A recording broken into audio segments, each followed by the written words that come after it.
Hello, I'm Keith Mills and welcome to my third video looking back at 60 years of the Eurovision Song Contest. I'm counting down Eurovision's greatest hits, and you can find links to the first two videos below. Today I'll reveal the hits from number 50 to number 41, and I'll also look at some of the Eurovision winners that failed to make the chart. In 1987, two of Italy's biggest music stars united to represent their country at Eurovision in Brussels. Umberto Tozzi and Raf composed and performed Gente di Mare, People of the Sea, finishing third behind Johnny Logan's Hold Me Now. The melancholy-filled song went on to be a big summer hit in Austria, Belgium, the Netherlands, Sweden and Switzerland. It reached number 3 in Italy, and Umberto Tozzi and Raf continued to have a very successful musical career in the following decades.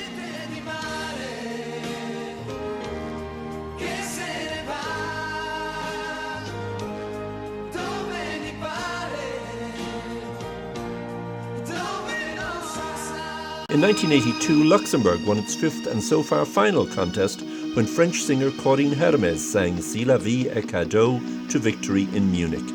The 21-year-old singer scored a surprise victory over the more fancied Swedish and Israeli entries.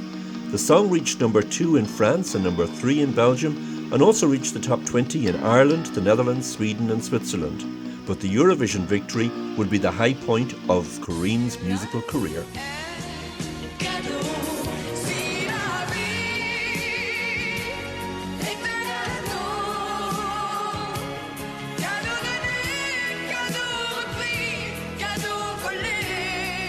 The song that finished fourth behind Luxembourg in 1983 would go on to be that contest's biggest commercial success. 27-year-old Milan Popovic, known by the stage name of Daniel, came from the present-day Montenegro, and he co-wrote and performed Julie, a catchy sing-along pop song for Yugoslavia. As well as being a huge local hit, the English-language version reached the top 10 in Austria, Belgium, the Netherlands, Norway, Sweden and Switzerland, and also charted in Germany. Julie has over 2.5 million YouTube views.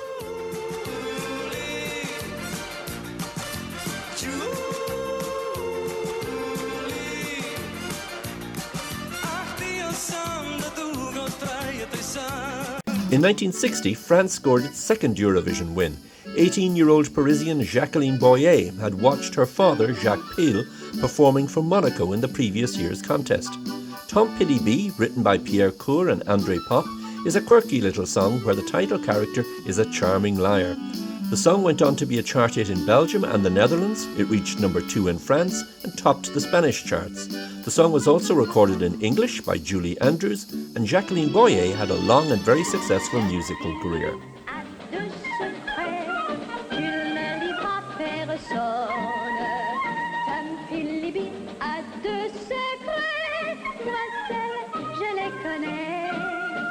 At number 46, we find another French entry, this time from 1976. Un, deux, trois finished second to Brotherhood of Man's Save Your Kisses for Me in The Hague, but in almost any other year it would have won, based on the points it gained. 22-year-old Catherine Ferry also recorded the song in English, German and Spanish, and as well as France, where the song reached number 2, it also became a hit in Belgium, Germany, the Netherlands, Norway, Sweden and Switzerland.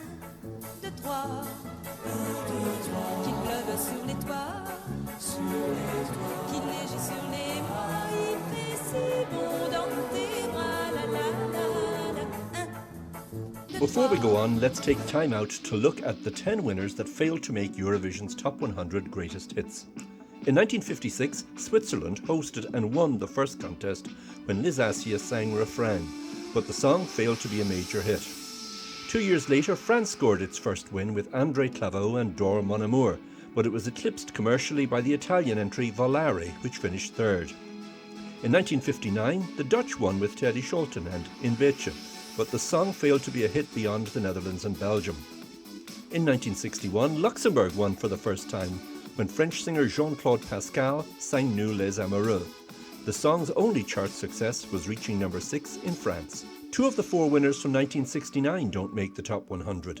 The Dutch winner, De Troubadour, written and performed by Lenny Keur, was only a minor hit in the Netherlands, and likewise, the French winner, Un jour un enfant, sung by Frida Boccara, failed to hit outside France. 6 of the 7 Irish winners make the top 100, but Linda Martin's Why Me from 1992 misses out, although it did reach number 1 in Ireland. In 2002, Latvia scored its first and only victory with Marianne's cabaret-style performance of her own song I Wanna, but it completely failed to chart. The only 21st century non-English language winner was Molitva, sung by Maria Sarifovic for Serbia in 2007, but reaching number 9 in Sweden was its biggest chart success.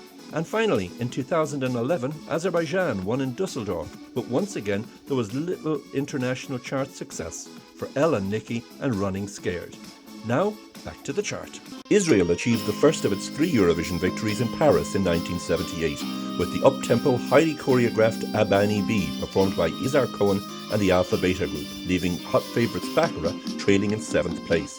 The Israeli song loosely translates as I Love You in English, and a bilingual version reached the top 20 in Belgium, the Netherlands, Sweden, Switzerland and the UK.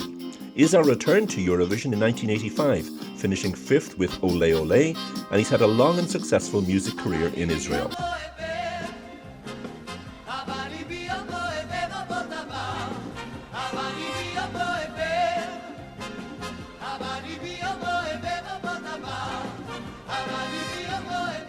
After 30 unsuccessful efforts, Belgium finally won the Eurovision Song Contest in 1986 with J'aime la vie, I Love Life, sung by Sandra Kim.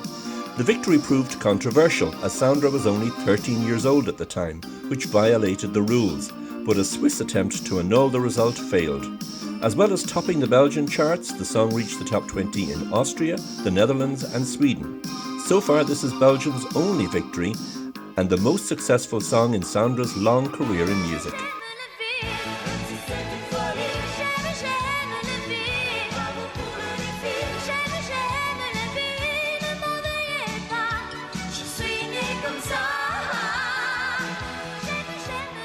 In 1969, Eurovision had 4 winners, as there was no tie-break rule, but only the UK's entry, Boom Bang a Bang, is in our top 60.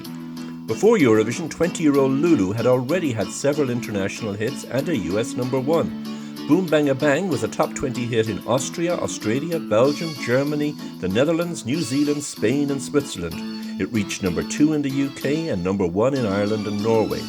Ever-popular Lulu still has a successful career as a singer, songwriter and TV personality.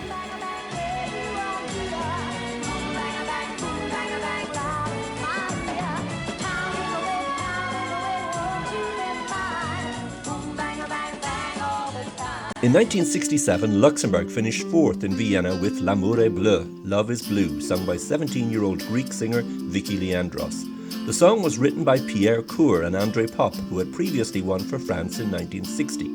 Vicky's version was only a minor hit in Austria and France, but an instrumental recording by Paul Moria was an international hit and reached number 2 in the USA. 3 versions of the song became top 20 hits in the UK. Vicky returned to Eurovision in 1972, winning with Après Toi. L'amour est bleu, berce mon cœur amoureux. Bleu, bleu, l'amour est bleu, bleu comme le ciel qui joue dans tes yeux. When Monaco was unable to host, the BBC stepped in and staged the 1972 contest in Edinburgh. The UK entrants were the already internationally famous group The New Seekers, and their entry, Beg, Steal or Borrow, was the pre-contest favourite, but it ended as runner-up to Vicky Leandros for Luxembourg. Nevertheless, the song became a huge hit, reaching number 1 in Norway, number 2 in the UK, and the top 10 in several other countries. The New Seekers disbanded in 1974, but the group name went on with 7 different lineups.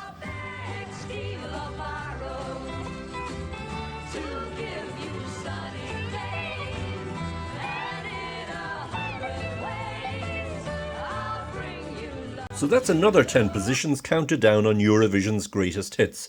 Join me the next time when I'll be looking at positions 40 to 31 and checking out some Eurovision entries that found chart success despite getting poor results in the contest.